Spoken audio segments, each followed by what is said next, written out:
अल्लाह ताला ने कुरान करीम में एक अजीबोगरीब वाकया बयान किया है। ये वाकया उन लोगों का है जो एक गार में तकरीबन 309 साल तक सोते रहे। कुरान पाक की सूरह कहफ आयत नंबर 11 में अल्लाह पाक का इरशाद है, तो हमने उन्हें यानी उन नौजवानों को उसी गार में थपक कर साल हा साल के लिए गहरी नींद में सुला दिया। दोस्तों, आखिर क्या हुआ होगा जब वो इस लंबी नींद से जागे होंगे और इस बारे में साइंस क्या कहता है? आज की इस वीडियो में हम यही सब कुछ जानेंगे। लेकिन इससे पहले आप कमेंट्स में जाके सुभान अल्लाह जरूर लिख दीजिएगा और वीडियो को बिना स्किप किए लास्ट तक जरूर देखिएगा। दोस्तों, ये वाकया हजरत ईसा अलैहिस्सलाम के बाद का है, उस जमाने में जहां लोगों की ज्यादातर तादाद बुत परस्ती में मुब्तला हो गई थी। वो लोग अल्लाह के साथ और माबूदों को शरीक करते। नाज़रीन, उस जमाने में जो हुकूमत थी वो लोगों को मजबूर किया करती थी अल्लाह पाक की नाफरमानी करने पर। उस वक्त जिस बादशाह की हुकूमत थी उसका नाम उलमा बताते हैं दकियानूस था। तारीख की किताबों में लिखा है कि वो जालिम तरीन बादशाहों में से एक था। वो लोगों को हजरत ईसा अलैहिस्सलाम की तालीमात पर अमल करने से रोकता था।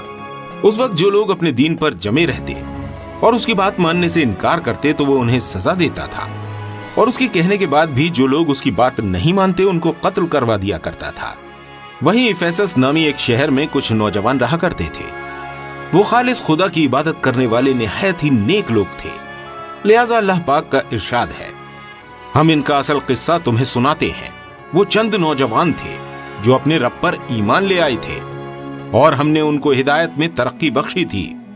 जब दकियानूस को उनके बारे में खबर हुई तो उसने उन्हें अपने दरबार में बुलवाया और उन्हें भी मजबूर करने लगा कि वो उसकी बात को मानकर अल्लाह की नाफरमानी शुरू कर दें। पर उन नौजवानों ने अल्लाह की नाफरमानी और किसी को उसका शरीक ठहराने से साफ मना कर दिया। इस पर बादशाह गुस्से में आया। उस पर उसकी जिद थी कि वो इन लोगों का ईमान कमजोर करके ही रहेगा। उसने कहा कि तुम लोगों को कुछ दिन की मोहलत देता हूं, या तो मेरा कहा मानो और अपने दीन से बाज आ जाओ, वरना तुमको कत्ल कर दिया जाएगा, और वो भी इस तरह कि तुम बाकी लोगों के लिए इबरत बन जाओगे। वो नौजवान बादशाह और उसकी फौज से लड़ने की ताकत तो नहीं रखते थे, इसलिए उन्होंने फैसला किया कि ये शहर छोड़कर ही चला जाना चाहिए। वो लोग शहर से निकलकर एक दूर पहाड़ में बनी गार में जाकर छिप गए। कुरान पाक ने इस मंजर को बयान किया।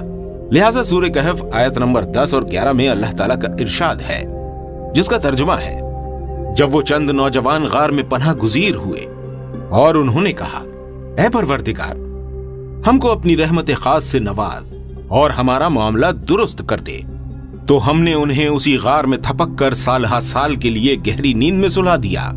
दकियानूस के लोग इन्हें चारों तरफ ढूंढ रहे थे। लिहाजा उसको खबर मिली कि ये सभी पहाड़ की गार में पनाह लिए हुए हैं। बादशाह ने हुक्म दिया कि गार को मजबूत पत्थरों की दीवार लगाकर बंद कर दिया जाए ताकि इन लोगों की वहीं अंदर मौत हो जाए। लेकिन अल्लाह की तदबीर कुछ और ही थी।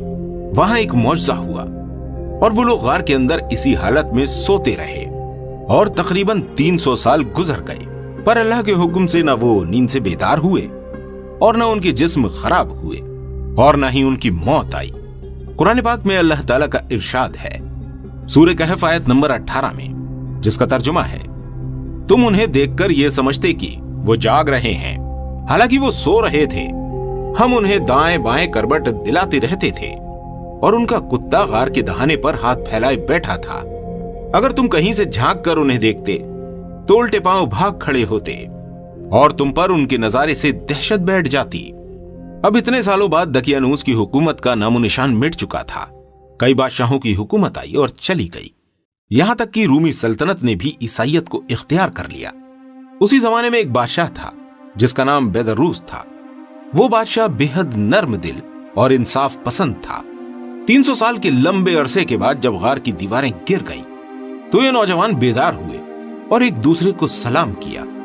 सूरह कहफ आयत नंबर 14 और 15 में अल्लाह पाक का इरशाद है, हमने उनके दिल उस वक्त मजबूत कर दिए जब वो उठे और उन्होंने ऐलान कर दिया कि हमारा रब तो बस वही है जो आसमानों और जमीन का रब है। हम उसे छोड़कर कहीं दूसरे माबूद को ना पुकारेंगे। अगर हम ऐसा करेंगे तो बिल्कुल बेकार बात करेंगे। ये हमारी कौम को तो रब्बे कायनात को छोड़कर दूसरे खुदा बना बैठी है। सूरह कहफ आयत नंबर 14 में अल्लाह पाक का इरशाद है। इसके बाद एक शख्स ने पूछा कि हम यहाँ कब से हैं? दूसरे ने जवाब दिया, 1 दिन या उससे कम। कुरान में इसकी वजाहत इस तरह है। आयत नंबर 19 में इरशाद है, जिसका तर्जुमा है, और इस तरह हमने उनको उठाया ताकि आपस में एक दूसरे से दरियाफ्त करें। एक कहने वाले ने कहा कि तुम यहां कितनी मुद्दत रहे? उन्होंने कहा कि एक दिन या इससे भी कम। उन्होंने कहा कि जितनी मुद्दत तुम रहे हो, तुम्हारा परवरदिगार ही उसको खूब जानता है। दोस्तों, उन्हें बहुत तेज भूख लगी थी, इसलिए उन्होंने फैसला किया कि वो अपने साथी यमलेका को बाजार भेजेंगे ताकि वो अपने साथियों के लिए खाना लेकर आए। यमलेका शहर में दाखिल हुए, पर उनके पास जो सिक्के थे वो उन्हीं के जमाने के थे। उनको बाजार में करीब ही एक आदमी नजर आया जो नान बेच रहा था। वो वहां गए और अपने साथियों के लिए नान खरीदने लगे। जब उन्होंने अपना सिक्का उस दुकानदार को दिया, दुकानदार वो सिक्का देखकर बहुत हैरान था। उसे लगा कि इस आदमी को कोई खजाना मिल गया है। इसलिए हुआ यह कि उसने यमलेका को बादशाह के सिपाहियों से पकड़वा दिया। महल में जाकर यमलेका से काफी सवाल जवाब हुए। लोगों ने उनसे पूछा कि तुम्हें यह खजाना कहां मिला? यमलेका ने जवाब दिया कि कोई खजाना नहीं मिला, ये मेरा ही सिक्का है। यमलेका ने कहा कि इस सिक्के के बारे में आप हमारे बादशाह दकियानूस से दरियाफ्त कर सकते हैं। सिपाहियों ने जवाब दिया कि इस नाम का कोई बादशाह आसपास की किसी सल्तनत में मौजूद ही नहीं है। सैकड़ों साल पहले इस नाम का एक जालिम बादशाह जरूर हुआ करता था। यमलेका को कुछ समझ नहीं आया। वो इन सारी बातों से बहुत परेशान थे। उन्होंने उन लोगों को बताया कि हम कल ही यहां से अपना ईमान और जान बचाकर भागे हैं। यहां करीब ही एक गार है जिसमें मेरे साथी भी छुपे हुए हैं। यमलेका की आंखों में सच्चाई झलक रही थी। उनकी बात मानते हुए कई सारे लोग और सिपाही उनके साथ उस गार तक गए, और उन सभी लोगों ने वाकई दूसरे नौजवानों को भी वहां पर पाया। इस बात की खबर जब उनके बादशाह बेदरूस को हुई तो वो भी बड़े बड़े उलमा और पादरी के साथ वहां आ पहुंचा। दरअसल दोस्तों, बेदरूस ने अपने बाप दादाओं से इन नौजवानों के किस्से के बारे में सुन रखा था। उन्हें ये लोग असहाबे कहफ के नाम से जानते थे। 300 साल पहले बुत परस्ती से बचने और अपने ईमान को बचाने के लिए वो इस गार में आकर छुप गए थे और इन्हें वहीं बंद कर दिया गया था। बेदरूस ने जब इन लोगों को देखा तो सजदे में गिर पड़ा। उसने अल्लाह का शुक्र अदा किया कि अल्लाह ताला ने लोगों के लिए ऐसी निशानी जाहिर करवाई जिससे इंसान को ये यकीन जरूर आएगा कि मौत के बाद भी जिंदगी है और अल्लाह ताला हर चीज पर कादिर है। इस सब के बाद असहाबे कहफ ने लोगों को खैराबाद कहा और वापस घर में जाकर सो गए, और इसी हालत में अल्लाह ताला ने उनकी रूह को कब्ज कर लिया।